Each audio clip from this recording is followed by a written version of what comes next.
Las Cruces Museum of Nature and Science, welcome aboard the International Space Station. Hear you loud and clear. Houston, we have a question. A couple dozen, actually. More than 100 elementary and homeschooled students filled City Hall for NASA's in-flight Downlink event, where a dozen students were able to ask 2 questions each to astronaut Ricky Arnold, flight engineer for Expedition 56 on board the International Space Station.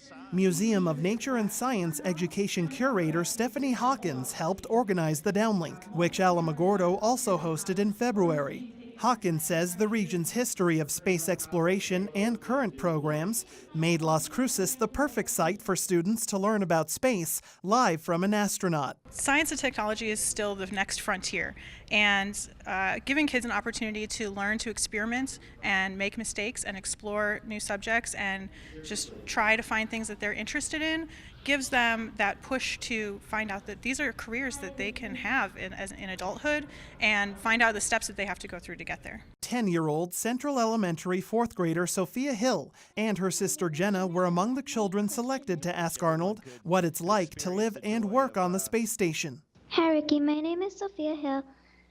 My question is, what is your spacesuit made out of and how heavy is it? Hill says she not only wants to be an astronaut when she grows up, she's ready now. I've seen pictures in a book all about space. I've seen astronauts and all that other fun stuff. So I just thought, what if I could actually go up there myself? So I want to be like, if I could, like right now in this age, I would pretty much want to be the first little kid in space, but too bad that's not possible. 6-year-old first grader Rayerth Mishra attended the Downlink with his class from J. Paul Taylor Academy. Like Hill, Mishra says he also wants to become an astronaut when he's older. Specifically, a commando astronaut. Why? Because a commando is the boss of the space station. It keeps everybody safe in the space shuttle. It takes a system of engineers and technicians both nationally and locally to make the Downlink happen, according to White Sands Complex Deputy Station Director Dan Hein, who spoke about the history and communications of the space network. Hein says the space station communicates with a fleet of tracking and data relay satellites that rotate with Earth's orbit. That information gets processed at the White Sands Complex and sent to NASA's Goddard Space Flight Center before it's beamed down to the students.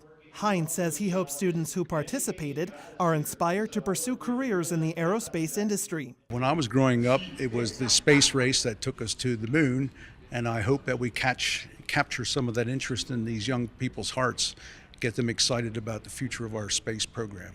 After the Downlink, students enjoyed a space science fair with activities and demonstrations from organizations like Spaceport America, Virgin Galactic, and the Challenger Learning Center of Las Cruces, which simulates space missions for kids. Lead flight director Kathleen says it's important to get children excited about space while they're still young and curious about natural phenomena.